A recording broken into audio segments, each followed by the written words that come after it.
اے ایمان والو انہیں اپنا دوست نہ بناؤ، اس لیے کہ یہودی اور عیسائی آپس میں ایک دوسرے کے دوست ہیں، اتنا بھی کافی تھا۔ لیکن اللہ تبارک و تعالی نے معیار ہی بدل دیا اور اتنا بڑا حکم ارشاد فرمایا۔ اس آیہ مقدسہ نے ہر چیز کو اپنے دامن میں سمیٹ کے رکھ دیا۔ یہودی اور عیسائی کو اپنا دوست نہ بناؤ، اس لیے کہ وہ آپس میں ایک دوسرے کے دوست ہیں۔ تو بات اتنی بھی کافی تھی، لیکن فرمایا اللہ تعالیٰ نے وَمَن يَتَوَلَّهُم مِّنكُمْ،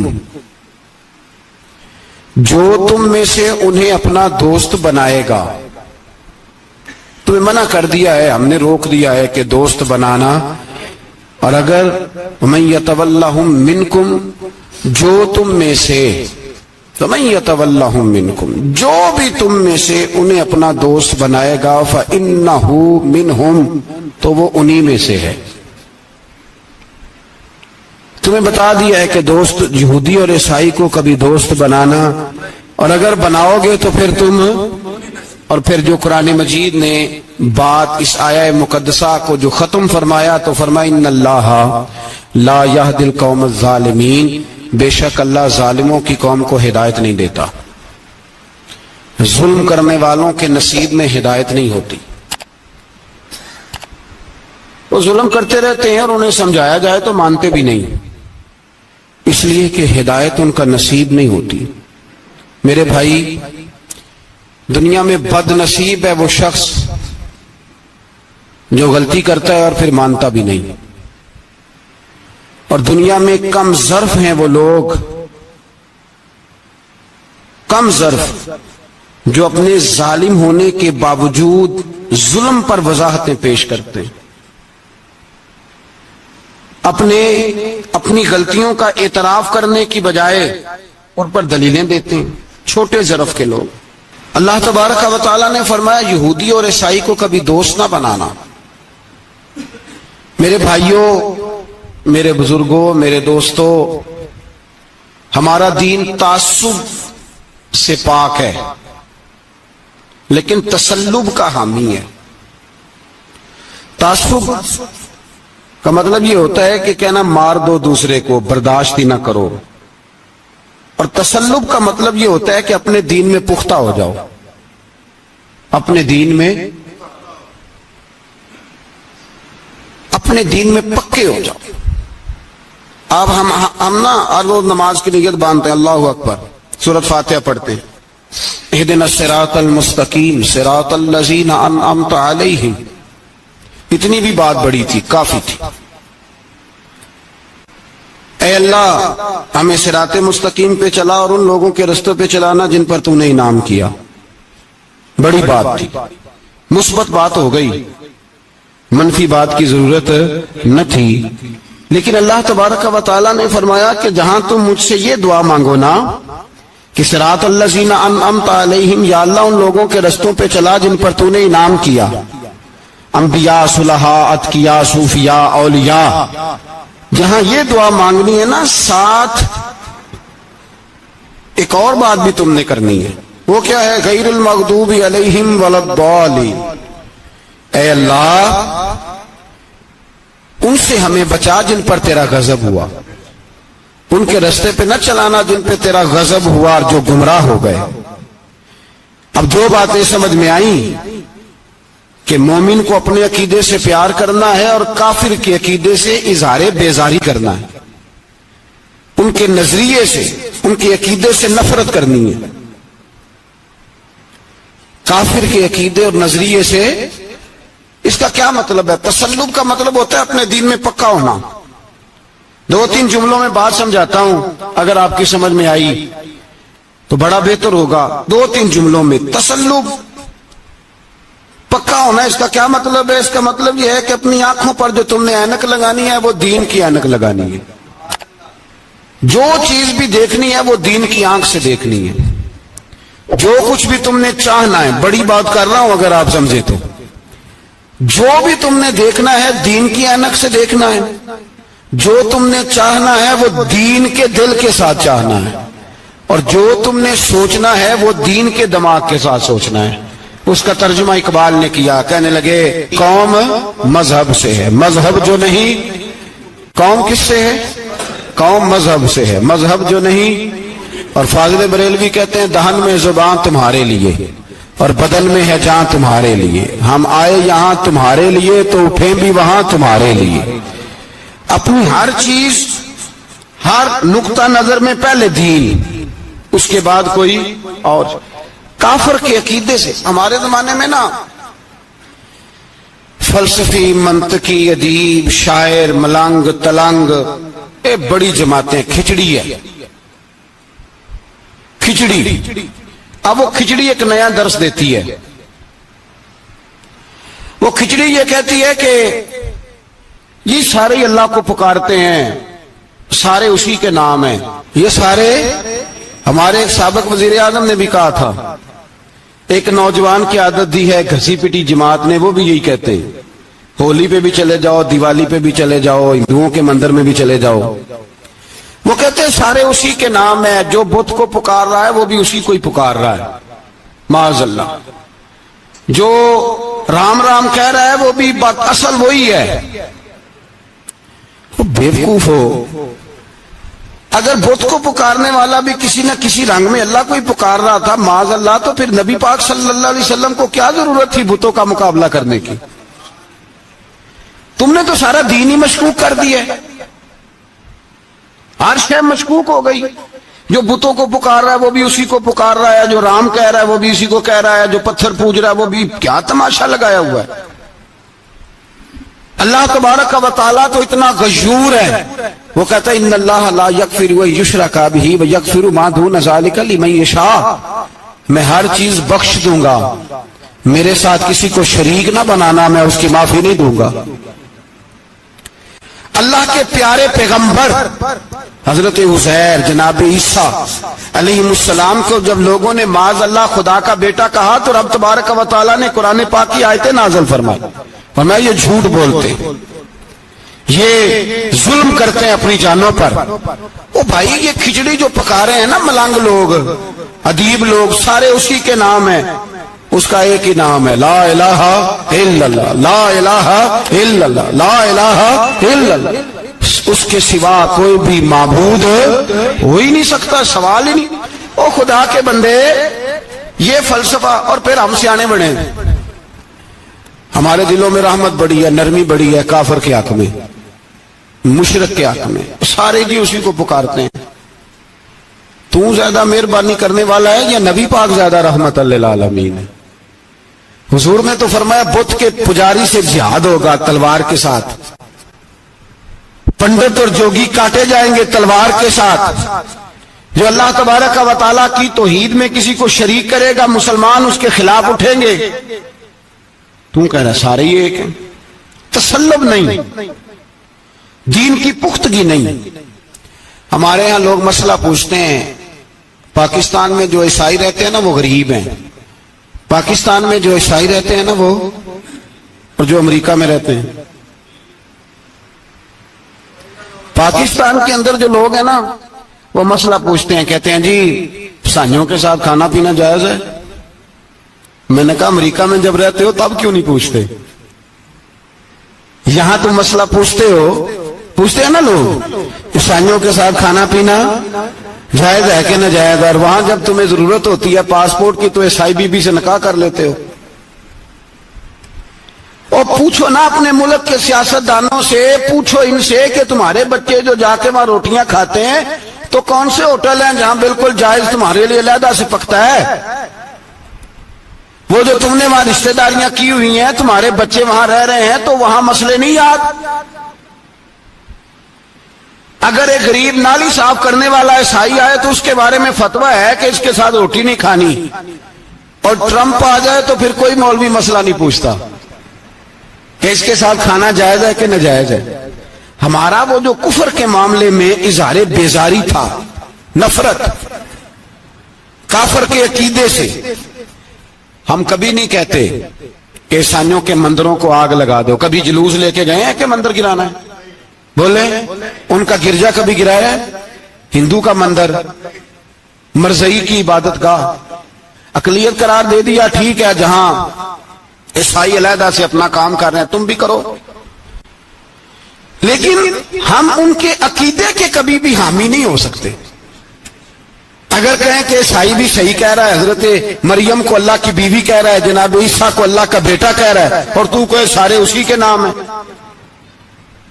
تو یہ بات تیری درست اس لیے کہ ہم تو روز کہتے ہیں قل هو اللہ احد اللہ الصمد لم یلد ولم یولد، نہ کسی کا باپ ہے نہ کسی کا بیٹا ہے، ولم یکن لہ کفوا احد، اس کا تو کوئی ہمسر ہی نہیں، اس جیسا دوسرا کوئی ہے ہی نہیں۔ تو بھائی جس عقیدے کا تو اعلان کر رہا ہے، جو آدمی تیرے عقیدے کے خلاف چل رہا ہے، اس کو تو نے صحیح کیسے کہہ دیا؟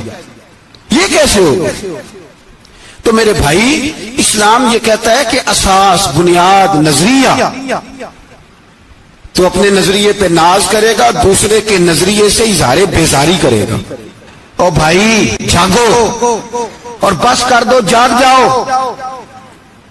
اساس، بنیاد، نظریہ اصل ہے، اور اصل پر سمجھوتا ہو سکتا ہو ہی نہیں سکتا۔ بخاری شریف میں ایک حدیث ہے، بات مضبوط کرنے کے لیے عرض کرتا ہوں۔ حضرت یحییٰ ایک تابعی بزرگ ہیں، وہ کہتے ہیں حضرت عبداللہ ابن عمر رضی اللہ تعالیٰ عنہ میرے پاس آئے تو میں نے ان سے کہا حضور ہمارے محلے میں ایک جماعت رہتی ہے مسلمانوں کی، وہ نمازیں بھی پڑھتے ہیں، روزے بھی رکھتے ہیں، زکوٰۃ بھی دیتے ہیں، حج بھی کرتے ہیں، بس تقدیر کو نہیں مانتے، صرف ایک چیز کے انکاری ہیں، تقدیر کے۔ تو کیا حکم ہے؟ تو آپ فرمانے لگے ان سے کہہ دو کہ ہمارا تمہارا کوئی تعلق نہیں، ان سے کہہ دو ہمارا تمہارا کوئی رشتہ نہیں، ہمارا تمہارا کوئی کسی قسم کا رابطہ۔ اور فرمایا ان کو بتا دینا کہ رسول پاک کے صحابی نے فتویٰ دیا ہے جتنی مرضی نمازیں پڑھو، جتنے مرضی روزے رکھو، اور احد پہاڑ کے برابر اگر تمہارا دل کرے تو صدقے کرو، پر تمہارا کوئی عمل اللہ کی بارگاہ میں قبول نہیں جب تک تمہارا عقیدہ صحیح نہیں، جب تک تمہارا نظریہ ٹھیک نہیں، اتنی دیر تک کوئی عمل اللہ کی بارگاہ میں تمہارا قابل قبول نہیں۔ اساس پر، بنیاد پر کوئی سمجھوتا ہو سکتا، بنیادوں پر سمجھوتے نہیں ہوتے بھائی۔ اور ایک ہوتا ہے گناہگار، ایک ہوتا ہے غدار۔ گناہگار اور غدار میں بڑا فرق ہوتا ہے۔ ایک آدمی شراب پیتا ہے، کسی نے اس کو منع کیا تو اس نے کہا یار میری غلطی ہے، آئندہ نہیں پیوں گا، وہ گناہگار ہے۔ ایک نے کہا نہیں پینی چاہیے، وہ کافر ہے۔ ایک نماز نہیں پڑھتا، اس کو کہا پڑھ، بہانے لگاتا ہے، کپڑے نہیں صحیح، رمضان سے شروع کروں گا، کوشش ہے بس، وہ گناہگار ہے۔ ایک کہتا ہے نماز پڑھنی نہیں چاہیے، وہ کافر ہے۔ ایک کے جیب میں پیسے تھے، حج کرنے نہیں گیا، بہت بڑا گناہ کیا۔ ایک کہتا ہے حج کرنا ہی نہیں چاہیے، وہ کافر ہو گیا۔ او بھائی گناہگار اور ہوتا ہے، غدار، دونوں میں فرق ہے۔ اب تو غداریاں ہو رہی ہیں، سرے عام حملے ہو رہے ہیں، حکومتوں پر پریشر ہے۔ یورپ ایک منٹ سے پہلے مرزئی کو ویزا دیتا ہے، قادیانی کو ویزا دیتا ہے۔ یہ سپر کافر ہیں قادیانی اور مرزئی، اور بڑی ذمہ داری سے کہہ رہا ہوں، یہ کل بھی کافر تھے، آج بھی، کل بھی کافر تھے اور آج بھی، اور قیامت تک۔ اور اگلی بات سن لو، من شکا فی کفر ہی فقط کفر، جو ان کے کفر میں شک کرے وہ بھی کافر ہے۔ سن لو، یہ فتویٰ دے دینا بے شک جس کو مرضی۔ من شکا فی کفر ہی فقط کفر، جس بندے نے مرزئی کے، قادیانی کے کافر ہونے میں شک کیا، وہ بندہ بھی پکا کافر ہے، پیٹا کافر ہے، جس نے ان کے کافر ہونے میں۔ جڑے آکر سانو پتہ ہی نہیں لگا اسی کی کر بیٹھے، ان کے لیے کوئی قانون نہیں۔ وہ جس نے کہا ہے نا مرزئی اس کا قانون بدلنا ہے، اس کو ایک پرچی تیری میری بھی شامل ہے۔ ایسے نہ کہنا کہ وہ بڑے بے ایمان نکلے، کافر نکلے، تو نے بھی ٹھپا لگایا ہے، تو ساتھ ہے، تو شامل ہے۔ جب قومی اسمبلی میں یہ قرارداد پیش ہو رہی تھی تو ان کو ووٹ دینے والے ان کے گناہ میں شریک تھے، مجرم تھے، ساتھ شامل تھے، ان کو معافی نہیں ملے گی، ان کو لمبی توبہ کرنی پڑے گی اللہ کی بارگاہ میں، انہیں آنسو بہانے پڑیں گے ان کو ٹھپے لگانے کی وجہ سے۔ بچ نہ جایا کرو کہ حکمران برے ہیں تو ہم بڑے نیک پرہیزگار ہیں، تھپے لگانے والے ساتھ شریک ہے جرم، کہتے پتہ ہی نہیں چلا۔ کیسے پتہ نہیں چلا؟ کیسے پتہ نہیں چلا؟ یہ تو جو مدہوش ہوتے ہیں انہیں پتہ چل جاتا ہے یہ نبی پاک کی عزت کی بات ہو رہی ہے۔ بندہ مدہوش ہو نا، مدہوش بے ہوش ہو مسلمان، رسول اللہ کی بات ہو تو اس کی بھی آنکھیں کھل جایا کرتی ہیں، اور تم جاگتے پڑھے لکھے اسمبلیوں میں بیٹھے مالدار، تم پتہ ہی نہیں چلا قانون بدل گیا، خبر ہی نہیں ہوئی۔ یہ دھوکہ کسی اور کو دینا، ہم تمہارے ان دھوکوں میں آنے والے کہ کسی اور کو سنانا کہانیاں، ہمیں نہیں سمجھ آتی تمہاری کہانیاں، کہتے غلطی ہو گئی بھول گئے۔ اور وزیر اعلیٰ صاحب کہتے ہیں اس کو نکال دینا چاہیے، کس نے نکالنا ہے نا تماشا، کہتے ہیں اس کو نکال دینا چاہیے جس نے اس قانون میں، تو کس نے نکالنا ہے؟ حکومت تو آپ کی ہے، تو کون نکالے گا؟ شرم کرو، مر جاؤ ڈوب کے۔ یہ تمہارا طریقہ ہے؟ جرم کرتے اور جرم کر کے کہتے ہو نہیں نہیں نکال دینا، کون نکالے گا؟ نکالو پتہ چلے تمہارا۔ امیر ملت پیر جماعت علی شاہ صاحب محدث علی پوری رحمت اللہ علیہ، پیر صاحب فرماتے ہیں جب پاکستان بن رہا تھا تو ہم نبی پاک صلی اللہ علیہ وسلم کی عظمتیں بیان کیا کرتے تھے۔ ہم کہتے تھے لوگوں پاکستان بنے گا تو اس میں نبی پاک کا نظام آئے گا، غریب امیر کا فرق مٹ جائے گا، اس میں کوئی برادری نہیں ہوگی، ایک برادری ہوگی جس کا نام مسلمان ہوگا، اس میں چھوٹا بڑا امیر غریب ایک ہی صف میں کھڑے ہو گئے، محمود و ایاز، نہ کوئی بندہ رہا نہ کوئی بندہ نواز، یہ پاکستان ہوگا۔ اور کہتے ہیں ہندو پنڈت تقریریں کرتے تھے او وہاں نبی پاک کا نظام نافذ ہوگا، معاذ اللہ ہاتھ کٹیں گے، گردنیں کٹیں گی، بڑا وہ معاذ اللہ مخالفت کرتے تھے۔ وہ کیا پتا تھا کہ بعد میں یہاں بھی سارے وہی تماشے ہوں گے جو وہ کہہ رہے ہیں۔ تو پیر صاحب کہتے ہیں کہ جگہ ہندوؤں کا جلسہ تھا، ہندوؤں کا پنڈت تقریر کر رہا تھا، وہاں سارے ہندو بیٹھے تھے، تو اس پنڈت نے نا تقریر کرتے کرتے نبی پاک کی شان میں کوئی بے ادبی کر دی معاذ اللہ، کیونکہ سارے ہندو تھے کوئی مسلمان نہیں تھا۔ ایک ملنگ بیٹھا تھا دور، اس نے دوری ڈنڈا پکڑا ہوا تھا اور کوئی اپنی موج کا کام کر رہا تھا۔ آپ کو پتا ہے ان کے پاس جو ڈنڈا ہوتا ہے بڑا رنگین ہوتا ہے، کوئی اسپیشل بنایا ہوتا انہوں نے، تو بیٹھا تھا ملنگ۔ میں نے کہا بے ہوش بھی ہو نا، جو بے ہوش ہو مسلمان، رسول اللہ کا نام آئے تو اس کی بھی آنکھیں کھل جایا کرتی ہے، تیری بند کی باندھی رہ گئی، یہ کیسے ہو گیا؟ ہاتھ میں ڈنڈا تھا اور وہ اپنے کام لگا ہوا تھا، جب اس کے کانوں میں سپیکر کی آواز آئی نا کہ نبی پاک کے بارے میں بات کی ہے، تو ڈنڈا اٹھایا، پیچھے سے اسٹیج پہ چڑھ گیا، اور ہندوؤں نے سمجھا ملنگ آدمی ہے اس نے کیا کرنا ہے، آیا پنڈت کے پاس اور وہ کہتا ہے میں نے 3 ڈنڈے اتنی زور سے مارے کہ چوتھے کی ضرورت ہی نہ پڑی، اتنی زور سے 3 ڈنڈے سر پہ مارے کہ چوتھے کی ضرورت ہے اس کی پھر آواز ہی نکلی، مر گیا وہ، مجھے پکڑا جیل میں پھینک دیا۔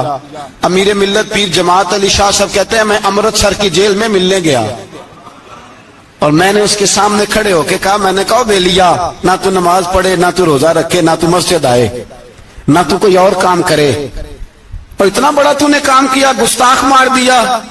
تو پیر صاحب کہتے ہیں وہ ملنگ اپنے پیروں پہ اٹھ کے کھڑا ہو گیا اور اس کی آنکھوں میں آنسو تھے، اور میری طرف دیکھ کے کہنے لگا پیر جی میں نے لمیاں گلاں تے نہیں آندیاں، میں انپڑھا چوکھا تے نے مینوں پتا، گناہگار ہاں، بڑا گناہگار ہاں، بڑا گناہگار ہاں، بڑا گناہگار، بڑا گناہگار ہاں، پر قسم اللہ دی عزت دی میں گناہگار ہاں پر اپنے نبی دا غدار نہیں، گناہگار ہاں پر رسول اللہ دا غدار کوئی بات نہیں۔ اگر کوتاہیاں کرتا ہوں تو اب یہ تو نہیں نہ ہو سکتا کہ اونچی اور سچی سرکار کی کو میرے سامنے بے ادبی کر کے چلا جائے، یہ تینوں پتہ ہی نہیں لگا، تو کہتا خبر ہی نہیں ہوئی، کب ہو گیا پتہ ہی نہیں تھا، وضاحتیں دیتا پھرتا ہے۔ اور کچھ مولوی ملا جو دھبا ہے دین کے نام پہ وہ وضاحتیں دیتے پھرتے ہیں، کہتے ہیں مناظرے کر لو، شرم کرو، دین کے نام پر ووٹ مانگ کے اسمبلیوں میں جاتے ہو اور وہاں جا کے ان بے ایمانوں کی گودوں میں بیٹھ جاتے ہو، تمہیں حیا نہیں آتی؟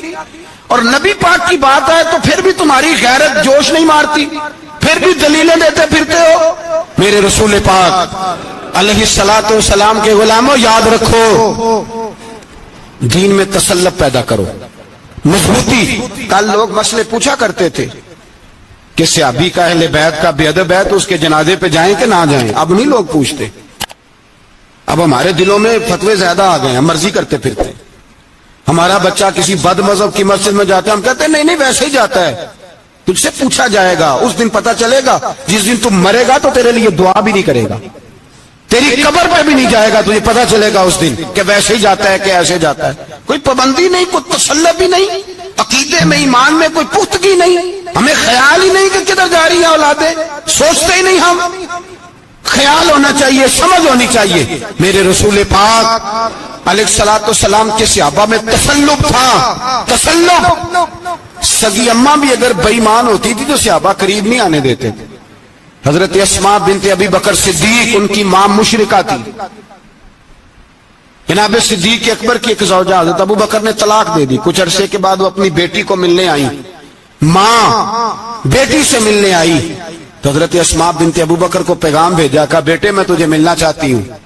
تو کہا اماں ذرا ٹھہر جا، پہلے میں اپنے نبی سے پوچھ لوں. پہلے اپنے ماں بعد میں ہے، نبی پہلے ہے. پہلے حضرت اسماء حضور کی بارگاہ میں گئی، یا رسول اللہ میری اماں ملنا چاہتی ہے، اور مشرکہ ہے، حکم کیا ہے؟ فرمایا تو ماں کی حیثیت سے مل سکتی ہے. انہوں نے تو سگے ماں باپ سے ناطے توڑ لیے، سگے رشتہ داروں سے، اور تو ان سے دوستیاں ختم نہیں کر سکتا، تیرا تعلق بھی نہیں. سارے اسی کو پکارتے ہیں، سارے ایک ہی ہیں. یہ تماشے کسی اور کو دکھانا، یہاں رسول اللہ کے غلام بستے ہیں.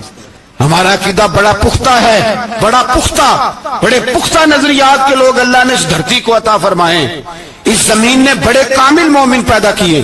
بھائی یاد رکھو، رسول پاک علیہ الصلوۃ والسلام کے غلاموں میں اپنے دین کے لیے تسلط تھا، پختگی تھی، کفر سے بیزار رہتے تھے. اگر سب کو ایک میں ایک ہی کرنا تھا تو پھر اتنی لمبی چوڑی جدوجہد، امیر حمزہ کا کلیجہ نکل گیا، کان کٹ گئے، سب کچھ ہو گیا، اور آج تم ان شہیدوں کی لاشوں پہ کھڑے ہو کے کہتے ہو کہ یہ تو ایسے ہی کٹ گئے. مذاق ہے یہ؟ کوئی مذاق ہے؟ اصل بات بتاؤں آپ کو کیا ہے؟ دین مفت میں ملا ہے، اور جو شے مفت مل جاتی ہے اس کی قدر نہیں ہوتی. قدر دین نبی دا ایک ہی جانن دنیا دار کمینے، دین نبی دا جانن والے سونگے وچ مدینے. تجھے کیا پتا، تجھے کیا خبر اس دین کی؟ یہ خبر ہی نہیں میرے رسول پاک کا پسینہ کتنا بہا ہے. کبھی تیرا پھیرا لگے تو احد کے پہاڑ سے جا کے پوچھنا نبی پاک کا خون کتنا بہا ہے. کبھی ٹائم ملے نا ملک شام جا اور حضرت بلال کی قبر پہ کھڑے ہو کے پوچھ دین کتنا قیمتی ہے. اور پھر اس سے زیادہ بات پوچھنی ہو نا کبھی تو مدائن جا، حضرت سلمان فارسی کے مزار کے پاس ان سے پوچھ دین کی قیمت کتنی ہے. وہ تجھے بتائیں گے کہ کئی 100 سال لگ گئے نبی پاک کے قدموں میں پہنچنے تک. 100 سال، کئی 100 سال. اور اگر پھر بھی تجھے تسلی نہ ہو تو جنت البقیع میں جا اور سیدہ طیبہ طاہرہ حضرت فاطمہ الزہرا سے پوچھ، ان سے پوچھ بی بی اس دین کی قدر کیا ہے. وہ تجھے بتائیں گی کہ جب دین کے چہرے پہ سرخ رنگ بھرنا تھا تو میں نے حسین کا خون دے کے بھرا. وہ تجھے بتائیں گی کہ اس دین کو جب پینٹ کرنا تھا تو میں نے جناب علی اصغر کے بازوؤں کے ساتھ مصوری کی ہے. اس کو آسان سمجھ رکھا ہے لوگوں نے، آسان سمجھ رکھا ہے. کہا تم کٹ گئے.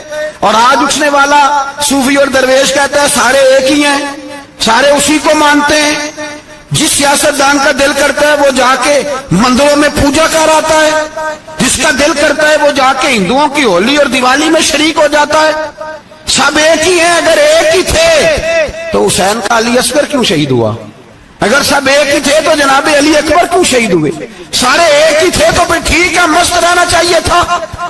یہ مذاق ہے اتنی قربانیاں؟ شرم ہی نہیں آتی بات کرتے ہوئے؟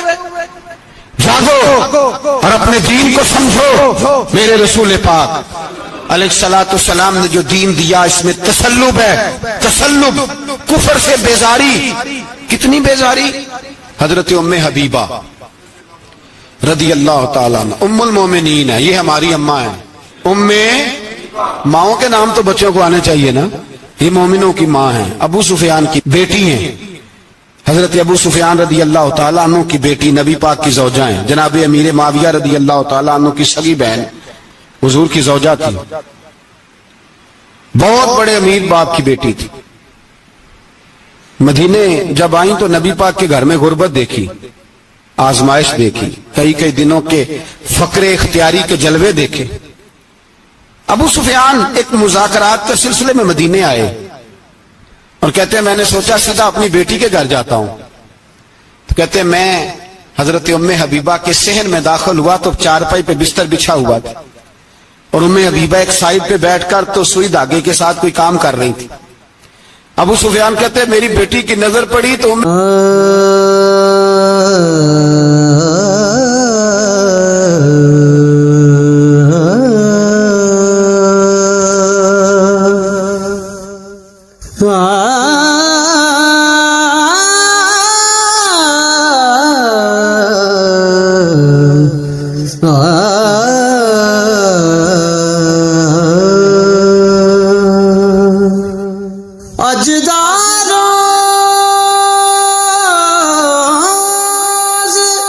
حبیبہ جلدی سے اٹھی، اٹھ کے بستر جو چارپائی پہ بچھا ہوا تھا وہ بستر اٹھایا، لپیٹا، اندر لے گئی۔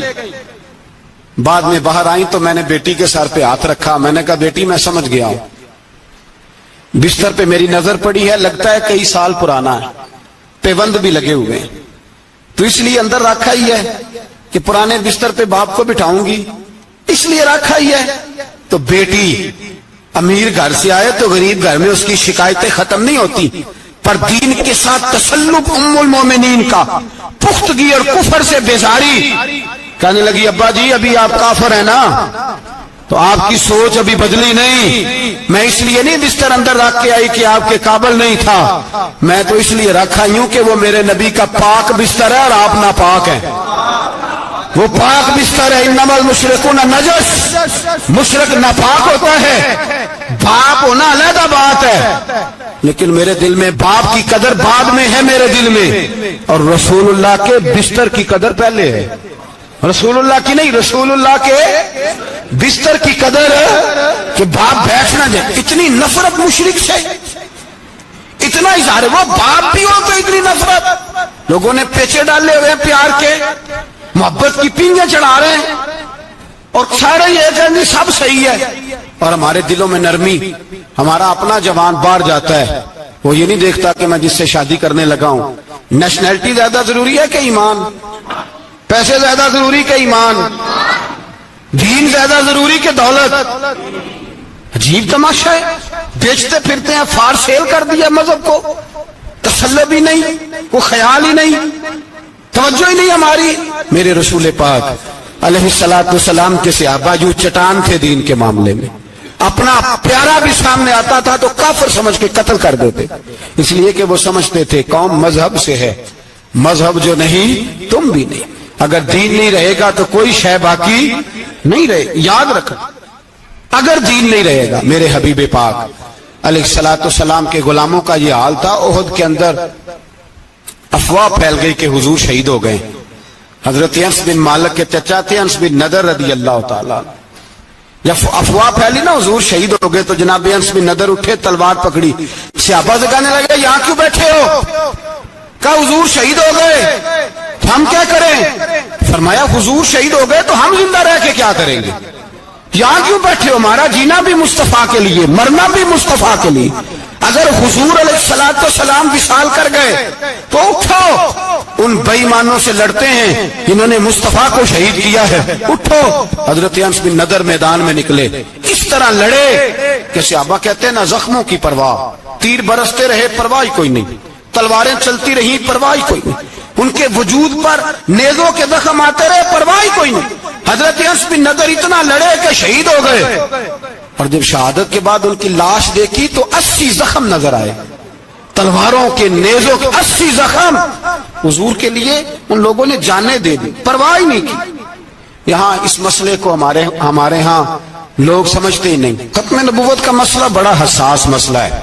ما کان محمد ابا احد من رجالکم ولکن رسول اللہ وخاتم النبیین، ہم ختم بھی پڑھے نا کسی کا تو اس میں بھی ختم نبوت والی آیت پڑھتے ہیں، اس لیے کہ یہ بنیادی مسئلہ ہے۔ ہم لوگوں کو بتاتے ہیں کہ جو مرنے والا گیا ہے نا دنیا سے، وہ نبی پاک کی ختم نبوت کا اعلان کرتا ہوا گیا ہے۔ ہم لوگوں کو یہ بات بتلاتے ہیں، میرے حبیب پاک علیہ الصلوۃ والسلام کی 150 کے قریب حدیثیں ہیں کہ میں آخری نبی ہوں، میرے بعد کوئی نبی نہیں۔ 150 کے قریب حدیثوں میں حضور نے ارشاد فرمایا، جگہ جگہ محبوب پاک نے وضاحت فرمائی کہ میں آخری نبی ہوں، میرے بعد کوئی نبی ہو سکتا وضاحت۔ اور ہمارے علماء نے لکھا ہے جو دعویٰ کرے کہ میں نبی ہوں اور جس بندے نے اس سے یہ کہا کہ چل کوئی دلیل دکھا، وہ بھی کافر ہو گیا، وہ بھی کافر۔ کیوں تو نے یہ سوال کیا؟ یہ حساس نوعیت کا مسئلہ ہے۔ میرے رسول پاک علیہ السلام کے غلاموں نے ایک پیغام دیا ہے ہمیں، اس پیغام کو یاد رکھنا۔ حضرت سعد بن ربیع رضی اللہ تعالیٰ عنہ کو احد کے میدان میں اتنے زخم لگے کہ اٹھا نہیں جاتا تھا۔ نبی پاک صلی اللہ علیہ وسلم نے فرمایا جاؤ کو میرے سعد بن ربیع کا پتہ کرو وہ کہاں ہے۔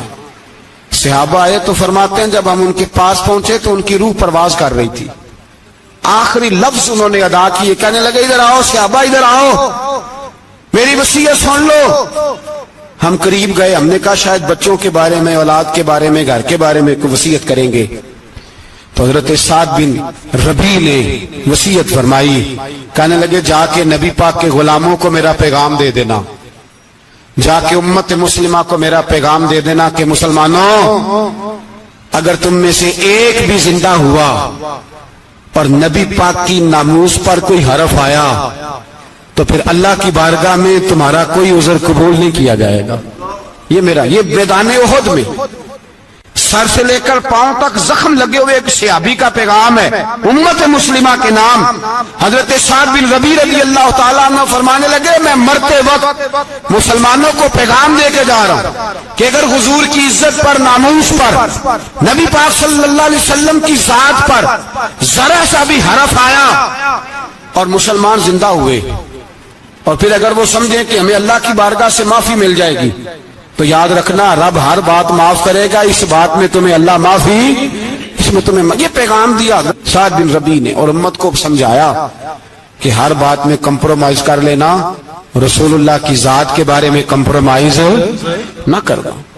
جب سے مرزائیوں کو ان سپر کافروں کو اقلیت قرار دیا گیا ہے، اس کے بعد کسی مرزائی کی عبادت گاہ جلائی ہے مسلمانوں نے؟ بولے کبھی کسی مرزائی کے ساتھ مسلمانوں نے کوئی ظلم کیا ہے بعد میں؟ ٹھیک ہے اپنی عبادت کر رہے ہیں جس طرح بھی کر رہے ہیں، باقی اقلیتیں بھی رہیں۔ کبھی دوبارہ علماء نے یہ تحریک چلائی ہے کہ انہیں پاکستان سے نکالو، یہ کیوں بستے ہیں یہاں؟ اقلیت ہے تو رہنے دو، جو بے ایمان ہے، کافر ہے، اسے گھسیٹ کے دین میں کیوں لاتے ہو؟ جب وہ آنا نہیں چاہ رہا، انہوں نے اس کانے بے ایمان کو نبی مانا ہوا ہے، وہ اس کو پیغمبر مانتے ہیں، کبھی ذلی نبی مانتے ہیں، کبھی بروزی نبی مانتے ہیں، پوری دنیا میں نیٹ ورک بنایا ہوا ہے، ہر جگہ ڈنڈورا پیٹتے پھرتے ہیں۔ وہ کہتے ہیں خاتم النبیین کا معنی یہ ہے کہ نبی پاک تو مہرے لگانے آئے ہیں، بڑے نبی آ سکتے ہیں۔ ان کا عقیدہ یہ ہے کہ مرزا مستقل نبی نہیں تھا، وہ حضور کا سایہ بن کے آیا تھا۔ وہ معاذ اللہ جس نبی کا اللہ پاک نے ظاہری حیات میں سایہ نہیں بنایا، یہ کانا سایہ بنے گا نبی پاک کا؟ اس بے ایمان کو وہ اپنا پیشوا مانتے ہیں۔ چلو چھوڑو، جو کافر کو اپنا پیشوا مانے وہ بندہ صحیح ہوتا ہے؟ چلو نبی نہ بھی مانے، پیشوا مانے، وہ صحیح ہوتا ہے؟ اتنے پکے بے ایمانوں اور کافروں کو تم لوگوں نے گنجائش دینے کے لیے صرف مغربی یہ جو بنانا چاہتے ہیں نا، یہ اپنے اوپر سے لیبل اتارنا چاہتے ہیں کہ نہیں جی نہیں، ہم تو سب کو لے کے، وہ تو کئی دفعہ کہہ چکے ہیں جی سارے اسی کو پکارتے ہیں۔ نہ، سارے اسی کو نہیں پکارتے، اس کو اگر صحیح پکارتے ہیں تو مسلمان پکارتے ہیں، باقی اس کو صحیح پکارتے ہیں کہ جھوٹ بولتے ہیں، ملاوٹ کرتے ہیں، شرک کرتے ہیں، کفر کرتے ہیں، اور اللہ کی بارگاہ میں کفر و شرک کی کوئی معافی۔ یہ دنیا کو بتانا چاہتے ہیں نہیں جی نہیں، ہم بڑے نرم ہیں، ہم بڑے ایسے ہیں۔ ہم کوئی نرم نہیں، کوئی نرم نہیں، ہم نرم ہیں رحماء بینہم۔ لیکن اگر عقیدوں کو چھیڑو گے، رسول اللہ کی عزت اور ناموس اور ختم نبوت کو چھیڑو گے، تو اقبال کہتے ہیں ہم بڑے نرم ہیں، اتنے نرم ہیں جیسے ریشم ہوتا ہے، وہ ہلکا ہے یاراں تو بریشم کی طرح نرم، اور رزم حق کو باطل ہو تو فولاد ہے مومن۔ پھر ہم نرم نہیں، پھر ہمارے اندر بڑی سختی ہے، بڑی سختی۔ حضرت ابوبکر صدیق سب سے زیادہ نرم تھے، پر ختم نبوت کا معاملہ آیا تو سب سے زیادہ سخت حضرت ابوبکر صدیق ثابت ہوئے، سب سے زیادہ۔ ہم بڑے سخت ہیں،